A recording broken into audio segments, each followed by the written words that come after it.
Ang pag-ibig ng Diyos ay walang katulad dahil kahit hindi ka karapat-dapat, kahit hindi ka naman dapat bigyan ng awa, binigay ng Diyos ang kanyang bugtong na anak na si Jesus. Kaya ang awa ng Diyos ay si Jesus. Ang banal na salita, ang kanyang buhay na salita ay si Jesus. At binigay ng ang kanyang bugtong na anak upang tayo magkaroon ng buhay na walang hanggan dahil sa awa ng Diyos. Dahil sa kanyang habag, walang katapusan ang kanyang habag. Ngayon, kung ikaw ay naniniwala sa Panginoon, ikaw ay nananampalataya sa Panginoon, inaanyayahan kita na kumilos at gumalaw, sumama sa gawain. Manalangin po tayo sabay-sabay. Marami na tayo nakita sa balita, sa Facebook, sa YouTube, sa Instagram, kung ano-ano na mga nangyayari sa iba't ibang mundo. Iba-ibang mundo, no? Kahit mga planeta, nag-iiba-iba na, nagkahile-hilera na yung mga planeta. Sabi nila, may lindol na darating. Sabi nila, may tsunami daw. Sabi naman doon, may darating na matinding ipo-ipo. Sa Los Angeles, California, nasunog. Nakita nyo ba yun? Lahat tayo updated kasi sa Facebook nakapapakita yan eh.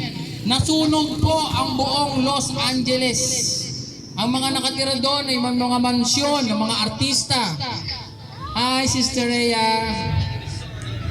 At doon po nasunog po yung buong Los Angeles. Sapagkat sabi nila, sila daw ay isang lugar na walang Diyos. Kaya yung ngayon, ano nangyari? Nasunog. Ngunit sabay-sabay silang nanalangin sa Diyos at humingi ng awa. Sabi nila, parang awa mo na Diyos, itigil mo na ang apoy. Hindi na matigil ang apoy sa Los Angeles. Lahat ng bahay doon ay nasunog. Mayaman, may bahay, may mansyon, artista, iba't ibang mga mayayaman, milyonaryo. Ang nangyari, nasunog, ay alam ko na, nasunog ang, welcome po na, sa Sunday po, kita kasi mo tayo na, nasunog ang kanilang mansyon.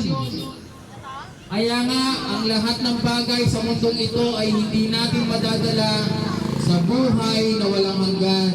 Welcome po, the Word of Life. Sama-sama tayo manalangin, Sabado, alas 4.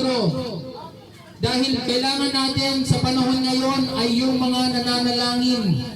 Sama-sama tayong humingi ng habag ng Diyos. Tayo ingatan, bigyan ng kalakasan habang tayo nagtatrabaho.